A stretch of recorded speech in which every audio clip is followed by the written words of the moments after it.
Let's see if we can maybe end on a good note, but no. Well, free pick on Game Boy Color, maybe we can find a good game. Kind of remains to be seen since it's Game Boy Color, but...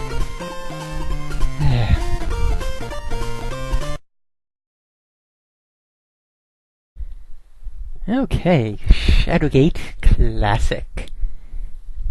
Freaking love Shadowgate on the NES, so let's see if there are any changes, if there are any... Oh, so far, spot on. Except the skull is bright purple. Why is the skull bright purple?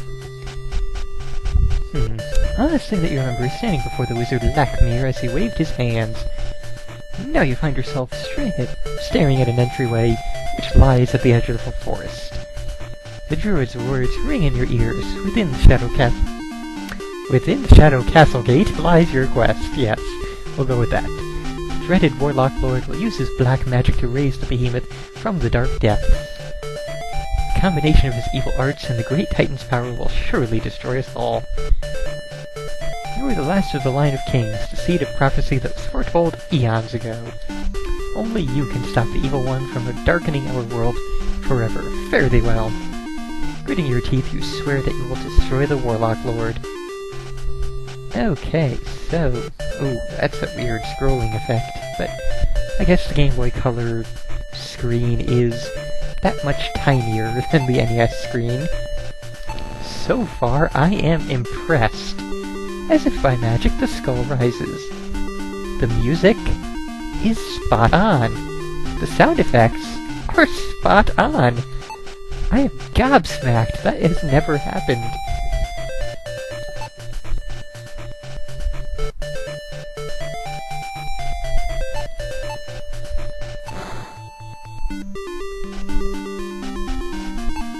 And I can even hit B to cancel the action that I had and revert to move. That pitiful wizard Lakmir was a fool to send a buffoon like you to stop me. You will surely regret it, for the only thing here for you is a horrible death. A horrible death? Really? Just one? No, my friend, there are hundreds of horrible deaths.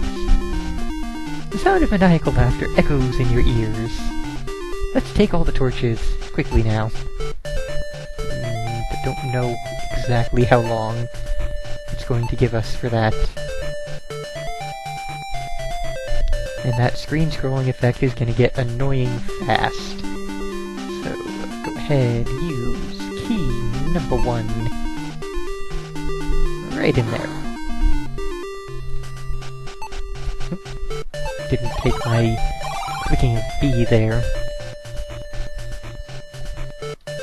The stone walls seem uncomfortably close as you walk down the stairs.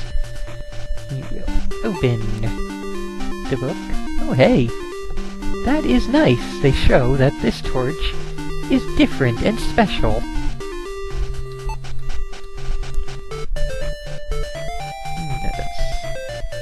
Boy, that scrolling is going to be annoying.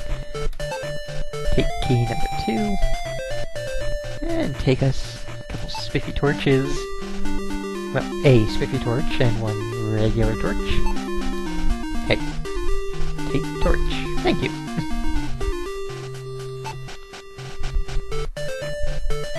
Okay, we will go ahead and punch the wall. Pow. Yeah, I still prefer Sacco. The stone falls away to reveal a secret passage. And may as well go in now. Grab a few of the things in here. Take that. I don't think we can take either torch. I know the one on the left is special, but yeah.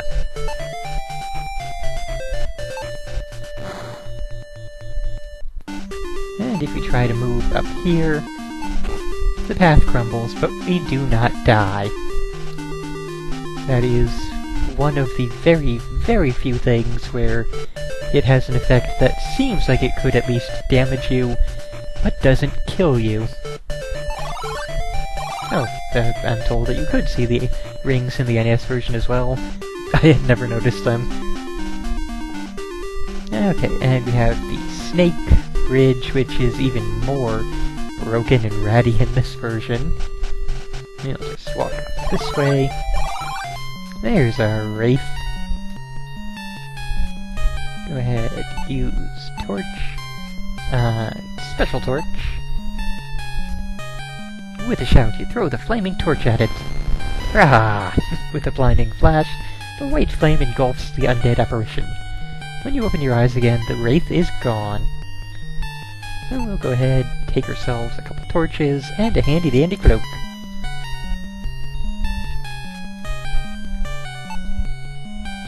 Pretty nice that you don't have to be incredibly accurate. It's got a fairly large hitbox for each of the things you can take.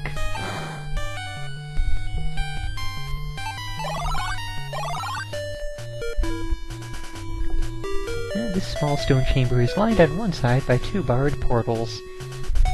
I forget if you can do anything with those there, or if they're just flavor. You feel the ground shake as the rock moves slowly aside to reveal a passageway. We'll go ahead, take this, get ourselves all the torches. I believe this middle one is bottle 2. Yes, bottle 2. That is handy. And let's see, speak. We want to speak. Epor. No, we don't want to speak. Where's read? I guess it's look. Sign reads Epor. You got it. It seems to be some sort of magic word. Okay, now we can speak and go to the spells to chant Epor. And the rope stops moving, so we could go back there, but can't do anything back there yet. We still need to go find other things, so let's back away. Nope, don't want to speak the door. We want to move to the door behind us.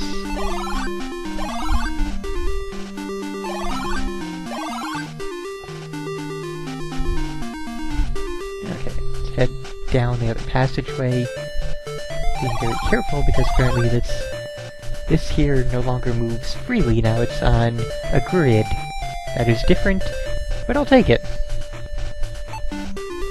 Also, that flame keeps like flickering sideways.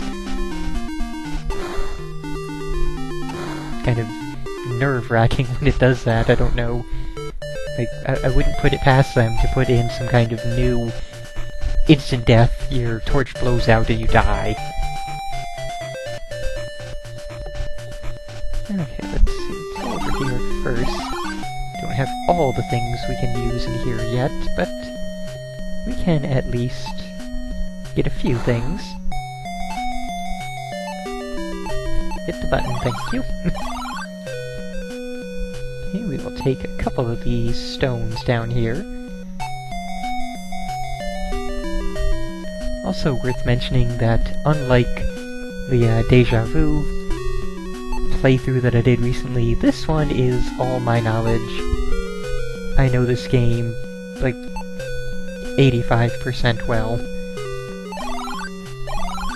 There will only be a few things that I will probably have to look up way, way later on.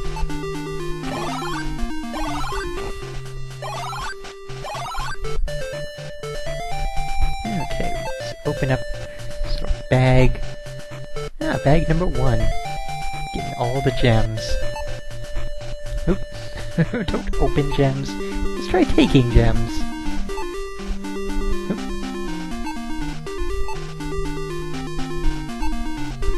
There we go. Okay.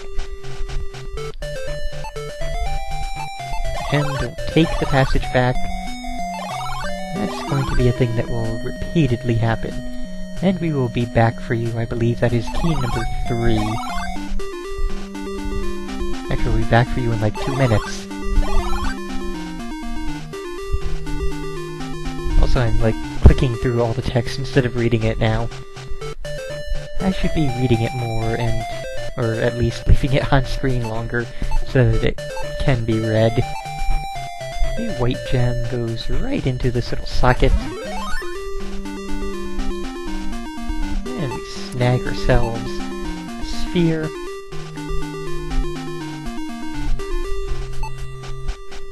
And I'm not going to bother showing off. Like, if I happen to accidentally get a death, that's fine, but I'm not going to purposefully go into any of them. If you want to see all of the deaths, Zeta has a video on it, and I'm sure many other people do as well, but go watch Zeta's video. Okay, snagging shield.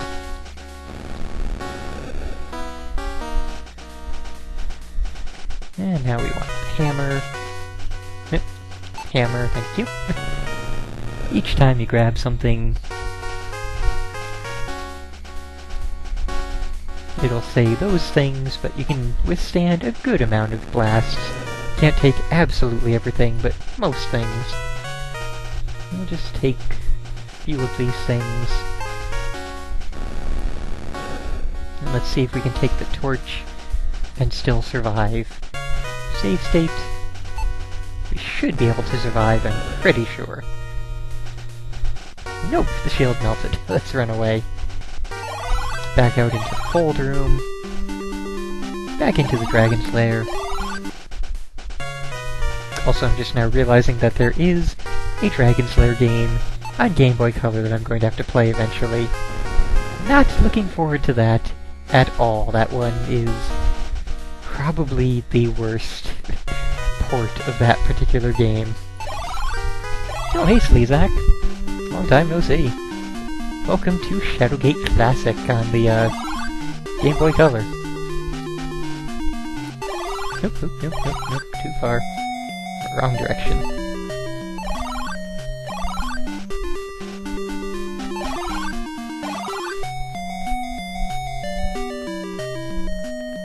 Okay, so, now, we go ahead, we look for the sphere. Throw the sphere in.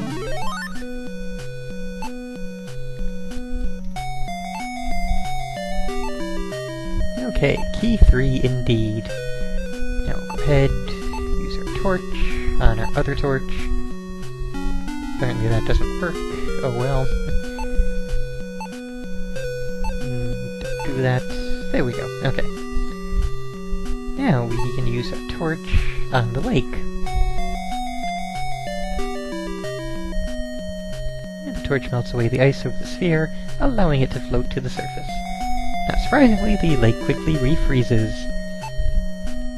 And we will take our sphere. Also, that did not...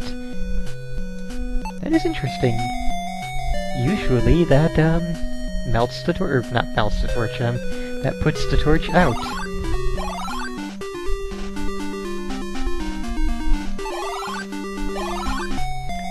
Yes, I could have sworn it did that. Okay, so inside this one right here is a pile of green slime that if you open it up, you basically make this pathway impassable? Yeah, impassable. So that's a bad one to open. This one is safe to open. Coffin lid is open. Well, that's a completely different sound. That's the first time we've had a variance. As you open the tomb, a banshee flies out and emits an ear-shattering scream. That was not ear-shattering at all, that was more like the Game Boy Color's version of a large engine. You're alright, but it is very hard to hear. This is, again, one of those very few things that does not kill you. As amazing as that is. Coffin lid is open. Let's open up bag number 2. I don't think we have a use for these copper coins. Or if we do, it's not until way, way later on, but... Basic adventure game mindset. Take everything that isn't nailed down. And a mummy stands silently before us, so, of course, best thing to do with a silent mummy, which is totally unthreatening, is torch it. Burst into flames, leaving behind a scepter among the ashes, which we will happily take. Okay, so, get rid of that.